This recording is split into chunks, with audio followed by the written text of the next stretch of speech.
She stood at the edge of the grocery store parking lot, trembling in the November cold, her worn jacket doing little to shield her from the wind. That seemed to cut straight through to her bones. Her name didn't matter anymore, not to the world that had forgotten her, not to the people who hurried past with their eyes fixed firmly ahead, pretending not to see. But to the little boy clutching her hand, she was everything. She was warmth when the shelter turned them away. She was hope when their stomachs growled through the night.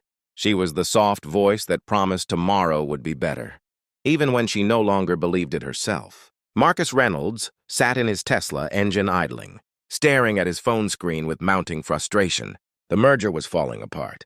3 years of work, countless sleepless nights, and now his partner was backing out over what Marcus considered trivial details.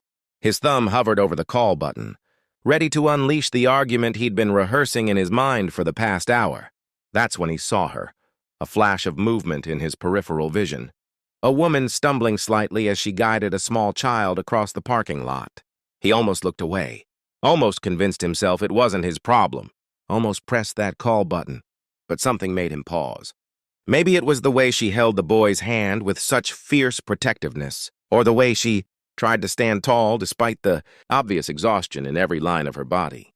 Marcus watched as she approached the store entrance, watched as she bent down to whisper something to the child, watched as the boy's face lit up with a smile that seemed impossibly bright given their circumstances. Then he watched as the security guard stepped forward, shaking his head, pointing to a sign Marcus had never noticed before. No loitering. No solicitation. The woman didn't argue. She simply nodded, took the boy's hand, and turned away. But not before Marcus saw her face. Not before he saw the single tear she quickly brushed away. Not before he saw her shoulders shake with a silent sob. She didn't want her son to witness. Something cracked open inside Marcus's chest. He found himself getting out of the car, his expensive shoes hitting the pavement with purposeful clicks. His business call forgotten, his merger forgotten, everything forgotten, except the image of that woman's face and the small hand she held so tightly. "Excuse me," he called out, his voice uncertain. "Ma'am?" She turned, fear flashing in her eyes, the kind of fear that comes from too many disappointments, too many false hopes, too many promises broken. The boy pressed closer to her side. I'm sorry to bother you," Marcus said, suddenly aware of how awkward he sounded, how his designer suit and polished appearance must look to her. "I was wondering if you and your son might join me for lunch. There's a diner just down the street." She stared at him, searching his face for the catch, for the angle, for the inevitable disappointment.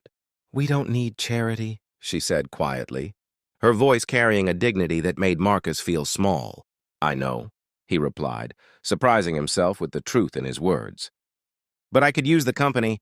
I've been eating alone for months, and honestly, I'm tired of it." The boy tugged on his mother's sleeve. "Mama, I'm hungry." She closed her eyes for a moment, and Marcus saw the war playing out behind her expression. Pride versus necessity. Dignity versus survival. The mother she wanted to be versus the mother poverty was forcing her to become. "Okay," she whispered finally. "Thank you." Her name was Sarah. She told him this as they slid into a worn booth at Rosie's Diner, a place Marcus had driven past 1,000 times but never entered. Her son was Ethan, 4 years old, with eyes that had seen too much hardship for someone who still believed in superheroes. As Ethan colored on the paper placemat with crayons the waitress brought, Sarah's story emerged in quiet fragments. A husband lost to cancer 2 years ago, medical bills that consumed their savings, an eviction, a broken car that meant losing her job, the shelter system that was overflowing, turning away families every night, the desperate cycle of trying to find work without an address, trying to find housing without income. "I'm not looking for pity," she said, her chin raised. "I'm a hard worker.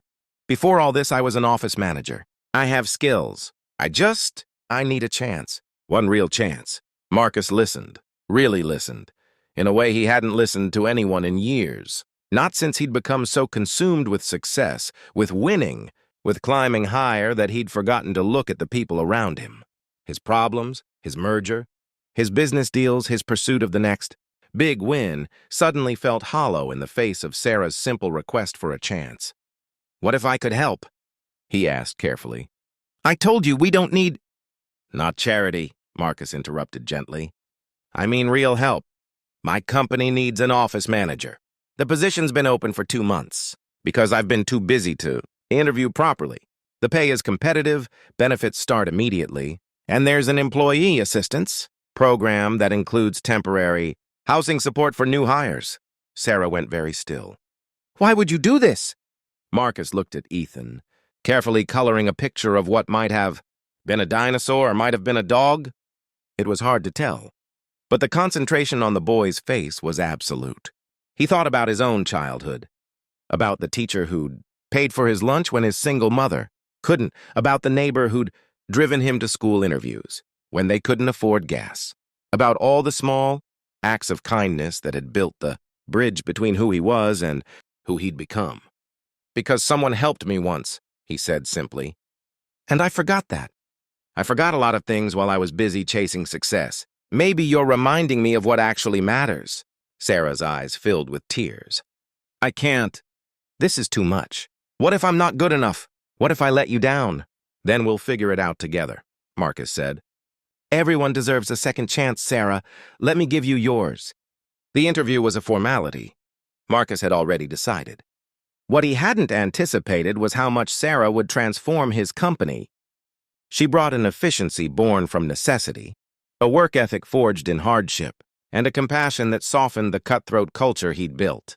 She remembered birthdays, checked in when people seemed stressed, created a system for employees to support each other through crises.